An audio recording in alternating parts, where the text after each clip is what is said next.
حضرت علی اور مرہب کی جنگ۔ حضرت علی رضی اللہ تعالیٰ عنہ نے قلعہ قاموس کے پاس پہنچ کر یہودیوں کو اسلام کی دعوت دی،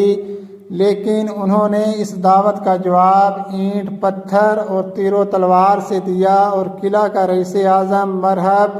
خود بڑے غرور کے ساتھ نکلا، سر پر یمنی زرد رنگ کا ڈاٹھا باندھے ہوئے اور اس کے اوپر پتھر کا خول پہنے ہوئے، یہ شعر پڑھتے ہوئے حملے کے لیے آگے بڑھا۔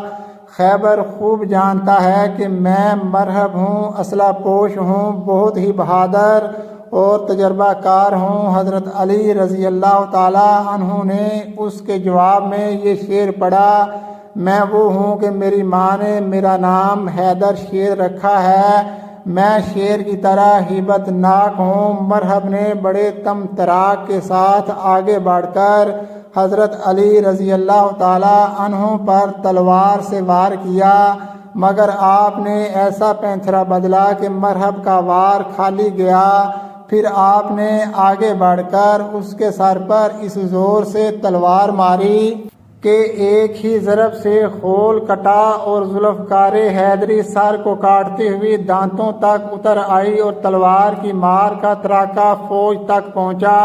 اور مرہب زمین پر گر کر ڈھیر ہو گیا۔ مرہب کی لاش کو زمین پر تڑپتے ہوئے دیکھ کر اس کی تمام فوج اللہ کے شیر پر ٹوٹ پڑی، لیکن ذوالفقار حیدری بجلی کی طرح چمک چمک کر گرتی تھی، جس سے صفیں کی صفیں الٹ گئیں، اور یہودیوں کے مایا ناز بہادر مرہب، حارث، اسیر، عامر وغیرہ کٹ گئے۔ اس غسمان کی جنگ میں حضرت علی رضی اللہ تعالیٰ عنہ کی ڈھال کٹ کر گر پڑی، تو آپ نے آگے بڑھ کر قلعہ قاموس کا پھاٹک اکھاڑ دیا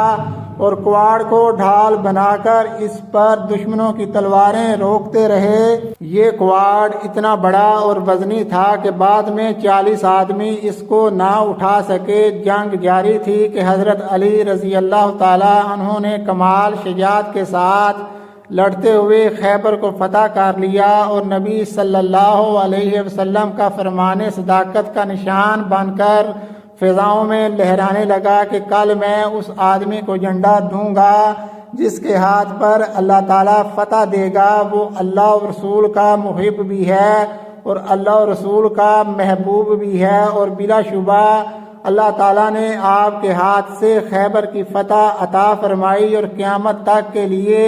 اللہ تعالیٰ نے آپ کو فاتح خیبر کے معزز لقب سے سرفراز فرما دیا، اور یہ وہ فتح عظیم ہے جس نے پورے جزیرۃ العرب میں یہودیوں کی جنگی طاقت کا جنازہ نکال دیا۔ فتح خیبر سے اسلامی فتوحات کے دروازے کھل گئے، چنانچہ اس کے بعد مکہ بھی فتح ہو گیا۔ اس لیے یہ ایک مسلمہ حقیقت ہے کہ فاتح خیبر کی ذات سے تمام اسلامی فتوحات کا سلسلہ وابستہ ہے۔ ان مارکوں میں 93 یہودی قتل ہوئے اور 15 مسلمانوں نے جام شہادت نوش فرمایا۔